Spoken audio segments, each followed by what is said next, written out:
আজকে কিছুটা বাড়ির সঙ্গে বা ফ্যামিলির সঙ্গে একটু বসে কথা বলছিলাম। কথা বলতে বলতে কিছু জিনিস মনে পড়লো এবং মাথায় এলো, সেগুলো একটু তোমাদের সঙ্গে শেয়ার করছি। আচ্ছা, তোমাদের কি মনে হয় না যে আমাদের যে আপকামিং জেনারেশনটা রয়েছে বা এখন যে সিচুয়েশনটা চলছে, আমরা যেন কেমন একটা মোবাইলের মধ্যে আবদ্ধ হয়ে গেছি, আমরা যেন কেমন একটা মোবাইলের দাস হয়ে গেছি? মনে হয় না? আমি আমার এখনো সেই ছোটবেলার দিনগুলোর কথা মনে পড়ে, যখন রাত্রির বেলা যদি কখনো কারেন্ট চলে যেত, আমরা তাড়াহুড়ো করে বাড়ি থেকে বেরিয়ে সব বন্ধুরা মিলে লুকোচুরি খেলতাম, আনন্দ করতাম, হই হট্টগোল করতাম, যেন কারেন্ট যেন না। শুধু মাথায় এই জিনিসটা চিন্তা ভাবনা ছিল। দুপুরবেলা করে ফড়িং যখন গাছের মধ্যে বসতো, ফড়িংটাকে ধরার চেষ্টা করতাম, তাকে সুতো দিয়ে বেঁধে ঘুড়ি মতন করে ওড়াতাম। বৃষ্টির সময় যখন বর্ষাকাল হতো, তখন নৌকো বানিয়ে সেটাকে আমরা জলের মধ্যে ছাড়তাম। মনে পড়ে সেই ছোটবেলার দিনটার কথা। অপেক্ষা করে থাকতাম বাড়িতে বাবা কখন আসবে, বা যাদের বাড়িতে দাদু আছে বা ঠাকুমা আছে, তারা তোমার সঙ্গে এসে কখন তোমার জন্য একটা চকলেট আনবে, কখন তোমার জন্য একটা খেলনা আনবে, বা কখন একটা লজেন্স আনবে,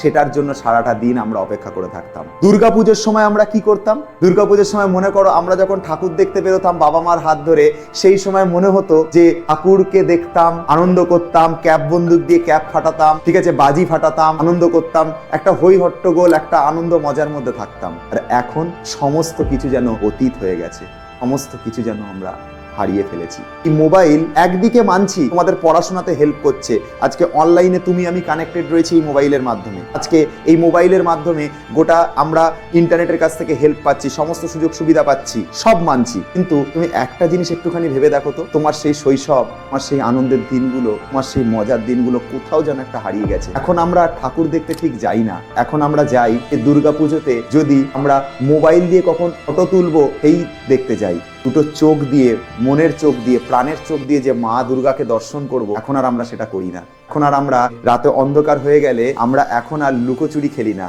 এখন মোবাইলের মধ্যেই বন্দি হয়ে যাই। এখন আর আমরা সেই ছোটবেলায় যেরকম বর্ষাকালে ওই নৌকা ভাসিয়ে দিতাম, সেটা এখন আর করি না, বরং মোবাইলে গেম খেলতে বা রিলস বানাতে ব্যস্ত হয়ে যাই। এইভাবে একটা সমাজ যেন কোনো একটা, আমার মনে হয় কোনো একটা খারাপ অবক্ষয়ের দিকে যাচ্ছে। একটু ভেবে দেখো, তোমাদের কি মনে হয়? কমেন্টে জানিও।